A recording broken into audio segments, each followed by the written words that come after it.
দেখুন, আমরা ধারাবাহিকভাবে আপনাদেরকে দেখিয়ে এসেছি যে গ্রামে কোথাও রাস্তা নেই, প্রশাসনের কাছে গেছেন গ্রামবাসীরা, কিন্তু নিরাশ হয়ে ফিরতে হয়েছে। কোথাও সেতু নেই, কোথাও গেছেন গ্রামবাসীরা, নিরাশ হয়ে ফিরতে হয়েছে। আর এবার আপনাদেরকে একটা ছবি দেখাবো, গ্রামের উন্নয়ন গ্রামবাসীরা নিজেরাই হাতে তুলে নিয়েছেন। খানাকুলের ছবি, পরিযায়ী শ্রমিকদের টাকায় তৈরি নতুন সেতু। এবার থেকে গ্রামে ঢুকবে অ্যাম্বুলেন্স, গ্রামের বাইরে স্কুলে যেতে পারবে খুদেরা। খানাকুল ঠাকুরানী চক 1 নম্বর ব্লক এলাকা। গত বছর এখানেই ছাত্রছাত্রী ভর্তি নৌকা ডুবে গেছিল পারাপারের সময়, নিশ্চয়ই মনে আছে আপনাদের। সেই ছবি সোশ্যাল মিডিয়া ভাইরাল হয়েছিল।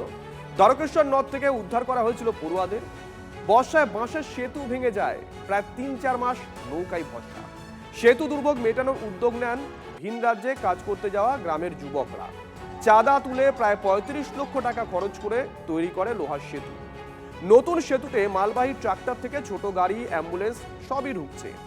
গ্রামবাসীদের উদ্যোগকে স্বাগত স্থানীয় বিধায়কের।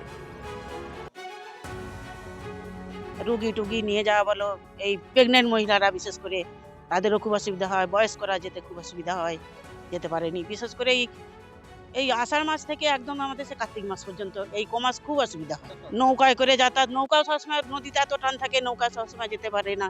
আগে যাতায়াতের বসুল খারাপ ছিল দাদা ভাই, আমাদের নৌকা ভেঙে যেত, নৌকা থেকে বাচ্চারা টিউশন পড়ে যেত, খাতা ব্যাগ পড়ে যেত, বই পড়ে যেত। বাকি আমার নদীতে জল বাড়লেই মাছাকে টেনে নিয়ে চলে যেত, মাছের সাগর ছিল, অবস্থা খুবই খারাপ। এখন সুলভ খুবই মানে অল্প টাইমের মধ্যে পারাপার করি। আমাদের খুব জনসংযোগটা খুব নিবিড় হয়েছে, সুবিধা হয়েছে। এই তো যাতায়াতের বন্যার সময় আমরা যেতে পারিনি, আর হচ্ছে যে এইসব ছোট ছেলেরা স্কুলে যেতে পারেনি, আসতে পারেনি, যা আশা করতে পারেনি। অসুবিধা এই রাস্তাঘাট ভালো নয়, ওই জন্য আসতে পারেনি। এখন আসবে। এখন এই তো রাস্তা সাঁকো ভালো হয়ে গেছে, আর রাস্তা ভালো হচ্ছে আস্তে আস্তে। এই ব্রিজটা হয়েছে সত্যিকারে খুবই ভালো লাগছে, কারণ আমাদের বর্ষায় যাতায়াতে খুবই অসুবিধা হয়।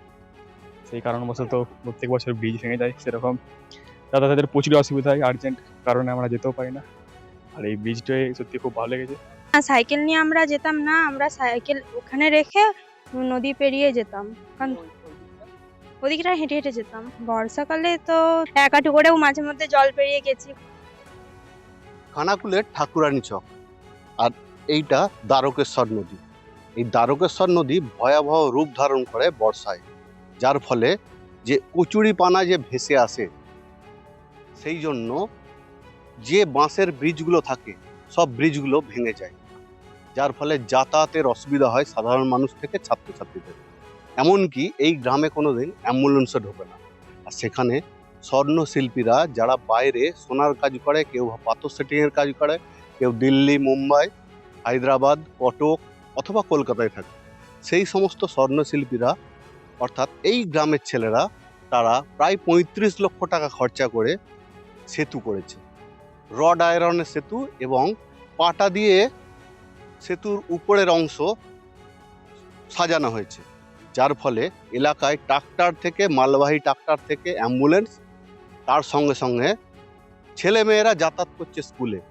বর্ষায় প্রায় 3 মাস থেকে 4 মাস যোগাযোগ প্রায় বিচ্ছিন্ন হয়ে যেত। আর ঠিক এই সেতু তৈরি হয়, মানুষজনের উপকার হয়েছে। TV9 বাংলা সুস্বাস্থ্য 2026। যাদের হাতে আমাদের প্রাণ, তাদের জানাই সম্মান। যে চিকিৎসকরা আমাদের জীবনটাকে ঘিরে রেখেছেন, তাদের সম্মান জানাবো আমরা। TV9 Bangla health conclave. পুরস্কার যেগুলো দিচ্ছেন তার জন্য চিকিৎসকরা উদ্বুদ্ধ হয়। স্বাস্থ্য পরিষেবায় সেরার সম্মান। দেখুন TV9 বাংলা সুস্বাস্থ্য, শনিবার বিকেল 5টা বেজে 25 মিনিটে TV9 বাংলায়। TV9 বাংলা, না দেখলেই নয়।